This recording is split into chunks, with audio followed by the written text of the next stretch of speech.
ir šausmīgi svarīga tēma. Cilvēki runā, ka esot tāda planēta Zeme, kurai iekšā ir vēl viena planēta lielāka par pārējo. Un tas attiecās uz to, ko tu smejies, zemo emisiju zona. Ieklausies, Rīgā būs zemo emisiju zona, to ieviesīs laikam līdz 27. gadam, un tad, kad to ieviesīs, to zemo emisiju zonu, tad tur neviens nebrauks. Un no tā, ka tur neviens nebrauks, visi ies ar kājām, brauks ar riteni, sēdēs kafejnīcās, no tā, ka tur neviens nebrauks, bāzes scenārijā līdz 30 gadam par to nopelnīs Rīga 123 miljonus eiro. Un, ja tā baigi neviens nebrauks, tad ambiciozajā scenārijā 369 miljonus eiro par 5 eiro no mašīnas. Kā tas darbojas? Sveiciens visiem, kuri skatās mūsu saulēno stāstu. Un, ja kādam ir skaidrs, kā var nopelnīt 123 miljonus par to, ka tur neviens nebrauks, jo mērķis, ka neviens nebrauks, bet mēs tomēr nopelnīsim naudu, kaut kāda, noteikti ir arī kāda medicīnas diagnoze šādai idejai. Jā, prēķins ir, skaties. Tā, kad mēs pirmo raidījumu taisījām, vēl dzirnavās, tad es saņēmu no kolēģiem pārmetumu, kad es lienu ne savos departamentos. Nu, loģiski, jā. Šis ir vistiešākais mana atbildība, un šī prezentācija arī nonāca pie mums uz galda, tāpēc, ka tas ir mūsu departamenta ietvaros. Nu, lūk, un es skatoties, ko man rāda, diezgan vairākas reizes nonāca pilnīgā pretrunā gan ar sevi, gan ar tiem, kas man kaut ko stāsta. Un tas, ko tu saki, ir diagnoze. Tā, Labi, es gribēju pie tā attīstības departaments. Jā. Tātad attīstība, izklausās, ja brauks centrā mazāk mašīnas, izklausās pēc tāda cerīga attīstības plāna. Tik tā mēs varētu... Ja mēs skatāmies caur prizmu, kā nopelnīt vairāk, tad šis darbojās. Vairāk nekā skaidrs. Bet, nopelnīt, jā? Jā, bet tad mēs nesasniedzam mērķi. Jā, bet redz, tas ir tas, uz ko es tev velku, skaties.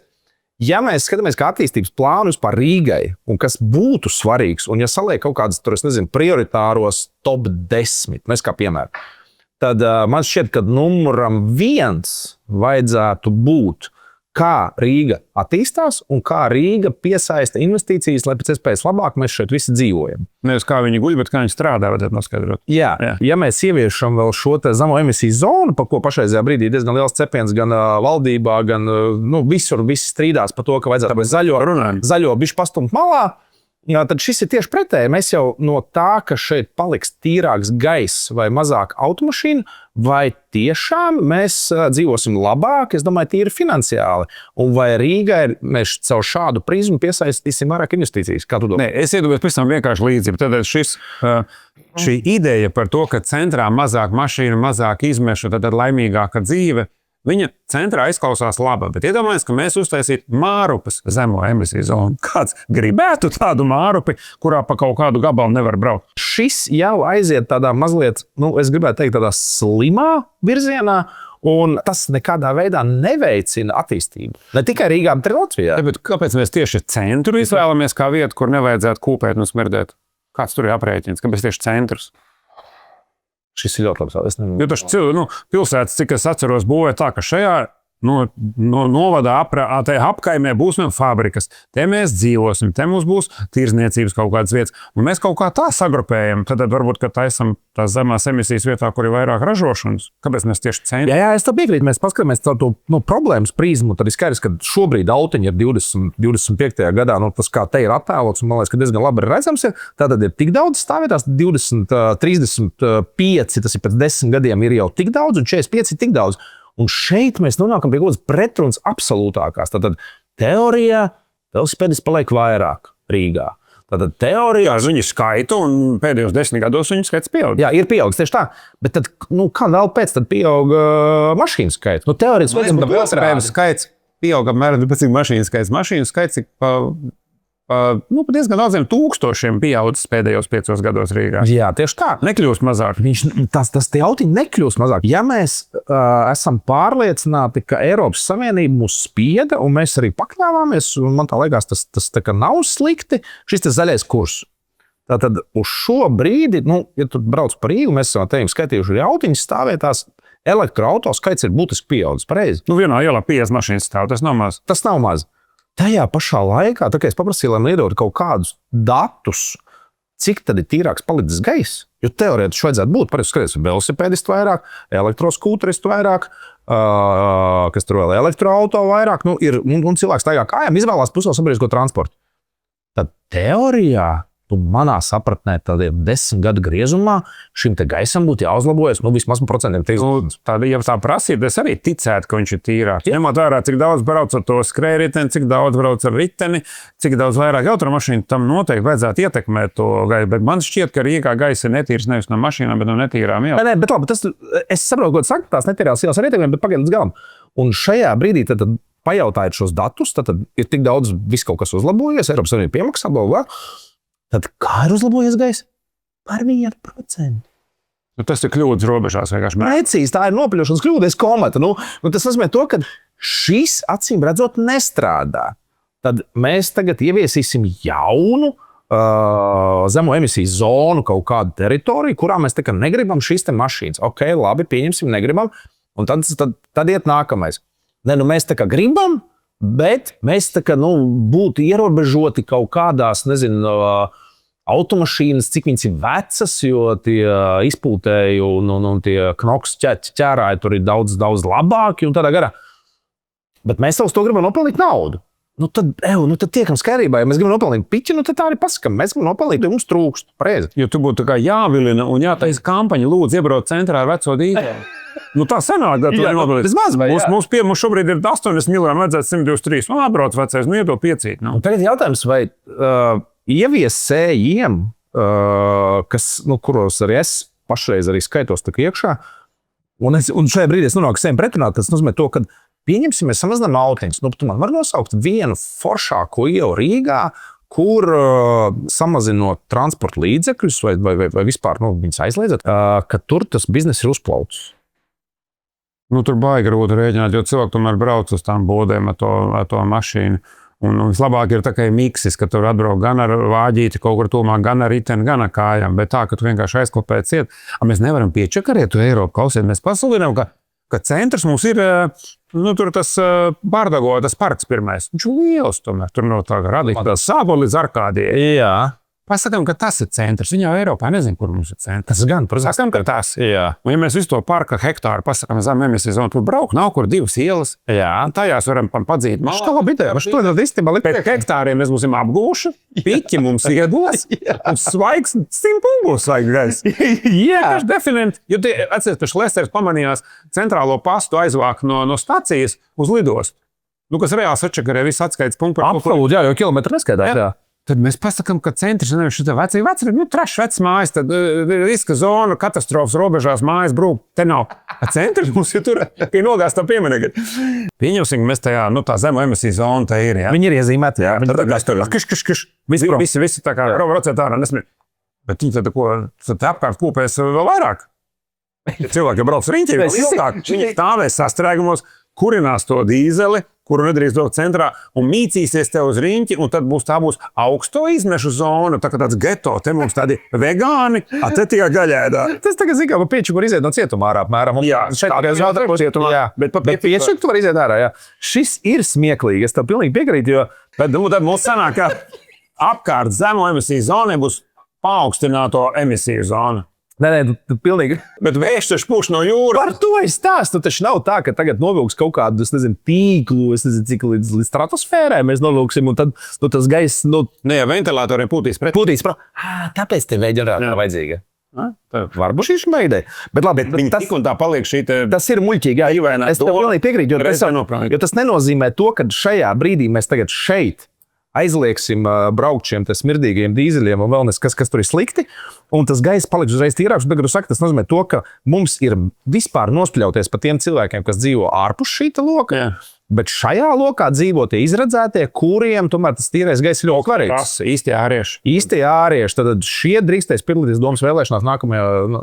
Un Kurcens un Imanta ienīdīs viņus un taisīs savu apvienības biedru. Jā, šis ir dīvaini, jo es tev piekrītu, ka man šķiet, ka tas nav pareizi, un ir jāskatās kaut kāds kopskats uz to visu. Tad vispirms ir jāsaprot, ko mēs ar šo visu vispār vēlamies panākt. Mēs vēlamies panākt. Tieši tā tas arī izskatās, es tev pilnīgi piekrītu. Un vai tas atrisinās to problēmu, vai atkal savukārt no otras puses, tā, ka mēs paspēlējāmies ar ChatGPT, ne mēs, bet mūsu kolēģis. Un tur pat ļoti labi ir parādīts šīs te CO2 izmešu, kāds tas vispār notiek, gan sastrēguma laiks. Un šis ir, man tā liekas, galvenais, ar kādu prizmu vispār ir jāiet. Varbūt, draugi mīļie, tā zemo emisiju zona ietvarā mēs nevis norobežojam kaut kādu lauku, bet mēs savukārt aizējam pie Eiropas ar karogu un pasakam, mums ir risinājums visai pilsētai. Un tas risinājums visai pilsētai gaužām vienkārši. Tātad ir pirmkārt zaļais koridors gan uz vienu, gan uz otru pusi, jo, kā mēs paskatījāmies šajos datos, vislielākā problēma ir Korķos. Šī plūsma, lai viņa būtu, lai viņa būtu līgana, lai viņa kustētos uz priekšu normāli. Un šeit atkal mēs atgriežamies pie tā mūsu stāsta, nezinu, cik raidījums atpakaļ, ka vienkārši šo transportu plūsmu mēs dzenam cauri. Un savukārt šeit mēs sarežģījam to braukšanu, lai tie cilvēki vienkārši nevis ir spiesti maksāt 5 eiro, jo viņiem tāpatās vajag centrā, bet viņi brauc cauri. Vēl kas tam visam, kas man likās mazliet dīvaini, ko es runājot ar saviem kolēģiem, viņi man apgalvoja par to, ka mums ir tranzīts cauri Rīgai. Un es negribu tam piekrist vispār, jo mums nav datu. Tad, kā mēs ar tiem esam runājuši, tā ir hipotēze. Un tad nāca tāds drosmīgs paziņojums par to, ka ir kāda brauc cauri tranzītā. Es saku, pagaidi, ja es braucu no Ādažiem un es braucu uz lidostu, man ir jābūt sasodīt ķertam, lai es dienas laikā brauktu cauri pilsētai, lai nokļūtu lidostā. Visticamāk, es braucu pa Lubānas ielu, un tad vai nu dienvidu, vai nu salu tilts. Tas būtu ātrākais variants, kā es to daru pareizi.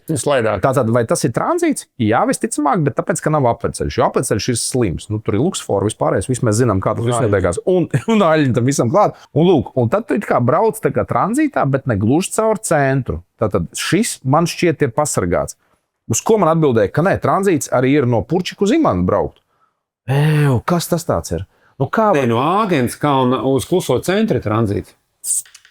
Jā, tā sanāk. Tā sanāk, bet tas. Un šajā brīdī man vispār neiet kopā. Tas nozīmē tikai vienīgi to, ka, ja jau mēs gribam tik ļoti sadalīt to Rīgu, norobežot no visu. Āriešus no plebejiem. Jā, tad tā arī pasakam, ka mēs vienkārši negribam viņus redzēt. Mums ir pilnīgi cita rasa, un mēs te tādi esam skaisti. Jo saprot, Rīga kā pat pa sevi, un ko tu sākumā tā tēze, kas tā bija, man baigi patika, Rīga pati pa sevi ir, ja skatās tāds centrs, tad ir daudz dzīvokļu māja rajons, tālāk ir rūpnieciskais sektors, un tad tālāk ir it kā Saurupmāja rajons.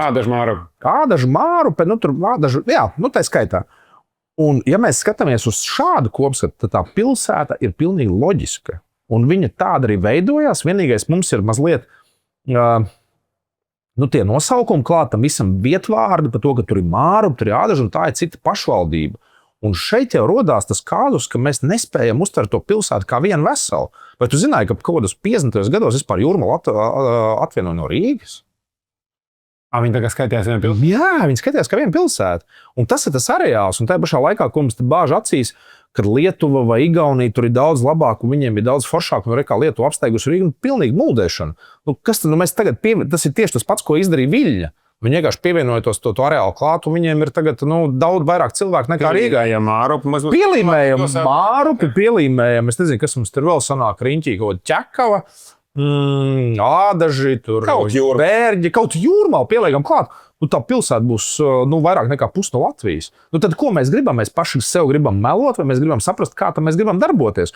Un ja mēs šo areālu uztveram kā vienu veselu, kas ir kā teorētiski pat uz papīra ir metropola, Rīgas un Pierīgas un vispārējais, un tā sadarbība baigi foršā, bet mēs vēl līdz šim brīdim nespējam sadarboties savā starpā kaut kādā sabiedriskā transporta plūsmā. Tātad Mārupe nav gatava maksāt par sabiedrisko transportu, lai uz Rīgu. Un Rīga nav gatava taisīt maršrutu ārpus savām robežām. Tā kā nevajadzētu, viņi pat to dara. Teorijā skaties uz lidostu. Tas nozīmē to, ka Rīga pilda cits pašvaldības funkciju. Tā ir Mārupe. Tad tas nozīmē, ko tad mēs sēdinām tos cilvēkus ārā uz Rīgas robežas. Tie, kas brauc no lidostā, jūs tad kāpjat ārā, mēs te vairāk tālāk nemaksājam. Kā autobusu tam pilsētu. Ja autobusu sūta Rīga, tā ir Rīga. Atņemam tad arī, jā. Ļoti kariņš ir to. Jā, un skaties, un vēl viens vilcienu popularizēšana. Tātad, ja tu paskaties, es nezinu, uz Itāliju. Tur mēs bijām pie manā rāda. Mēs tiekam galā ar vilcienu, jo viņš nebeidzās vienā pašvaldībā. Viņš nebeidzās vienā pašvaldībā, jā, un skaties. Un vilciens patiesībā pat vispār ir tāda svētā govs. Tātad tas ir Latvijas dzelzceļš, mēs tur neko nevaram padarīt. Tātad Rīga kā pilsēta nespēja ietekmēt dzelzceļu. Bet parunāties varētu arī nespējot. Viņi pat nesāk runāties. Es baidos, ka viņi vēl joprojām jūtās kā tie, kuri vēl 5 gadus atpakaļ vadīja visas milzīgās kravas, un viņiem bija baigā teikšana. Uz šobrīd jau tā nemaz nav. Ja mēs skatāmies uz Stradiņiem, tad iedomājamies, mēs esam uzbūvējuši milzīgu slimnīcu. Republikas mērogā. Un tu pat nav pieturas. Uzbūvējuši Rīgas areālā, esam Stradiņu jaunu slimnīcu, lielu. Kas ir domāta visai republikai. Kas ir patiesībā domāta visai republikai, un te skaitā rīdznieki tie, kas ieguvēja, jo viņš ir daudz tuvāk šī slimnīca. Tajā pašā laikā pie šīs slimnīcas mums pat nav dzelzceļa pieturas. Jā, tur ir tikai dzelzceļa pārbrauktu. Tur ir vairākas, jā, saprot, bet tajā pašā laikā tu pat nevari ar vilcienu uz turieni aizbraukt. Tu pat ne ar ko tur nevar aizbraukt, tur nav nekā. Kāds autobus, tur tā bruņi kratās. Jā, bet tā ir Liepājas iela, kur vēl dzelzceļš iet. Nu, kā mēs šito visam panākuši? Un savukārt visā pārējā Eiropā, ja mēs tik ļoti gribam būt šī Eiropa, nu tad varbūt paskatāmies šos labos piemērus caur prizmu, kā būt foršāk, nevis kā mēs tagad aizliegsim un norobežosim transporta līdzekļus un brauc iekšā. Man ir jābrauc ekskursijās ar kādu pilsētu, kur zemu emisiju zona nav bijusi tik dārga un ir atmaksājusies ar tīrākajiem. Nu, tas ir, piekrīt, tas ir dīvaini. Man ir vēl viens jautājums par šito. Iedomājies šajā te zemu emisiju zonā, kur dzīvo kaut kāda, trešdaļa Rīgas iedzīvotāji. Tagad tie, kas uzzināja, ka 27. gadā nedrīkstēs braukt ar, veco... Vēl nav tas, nešūmē tautu, tas vēl nav. Viņi uzzinās, ka varbūt, tad ko darīt tiem nabagiem, kuri te dzīvo, kuriem te pieder īpašums, kuriem ir tas vecais dīzels? Kur tiem to likt? SSA liks sludinājumu? Ko viņiem darīt?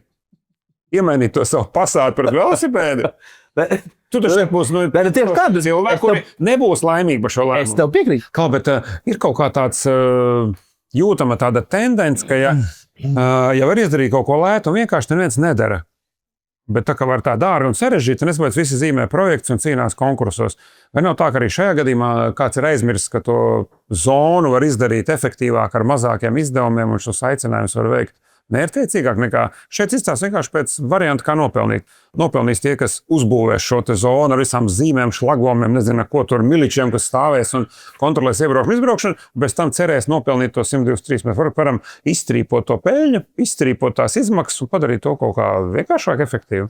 Es tev pilnīgi piekrītu, ka tas tieši tā, tāpēc mēs šeit ar tevi arī runājam, ka tie risinājumiem ir jābūt tādiem pilnīgi skaidriem, vai atkal tajā pašā laikā tad jāpasaka, draugi mīļie, mums trūkst Rīgā naudas, un mēs gribam iebraukt. Sametās visi. Jā, sametās visi. Vai nav neviens tik drosmīgs, kas to grib pateikt, un šādā veidā iet ar to zemo emisiju zonu, kas varētu būt, bet atkal no otras puses ir jautājums, vai tiešām tas skaits cilvēkiem, kas dzīvo centrā, viņš no šī aspekta palielināsies. Kā tu domā? Es domāju, tiem vienkārši tā dzīvozēt sarežģīsies. Tie, kam baigi vajadzēs braukt, varbūt arī sakotīs zobus un reizēm samaksās, jo kaut kādā jūrmā mēs arī demonstratīvi nebraukt. Bet reizēm pie kāda drauga ieros ciemos. Jā, bet to jau stāsts. Vai kāds ir caur šādu prizmu skatījies? Jo tas bija tas, ko mēs visi trijotā modelējām kopā šo problēmu, kas ir tad, ja, piemēram, aizliedz vispār iebraukt šajā, vēsturiskā centra zonā un buferzonā, kā piemēram. Un atceries, kādi bija tie rezultāti? Rezultāti bija graujoši gan benzīna tankiem, bija graujoši gan veikaliem. Īstenībā tur bija ļoti daudz lietas, kuras vienkārši tas kārš namiņš kaut kādā brīdī sabrūk.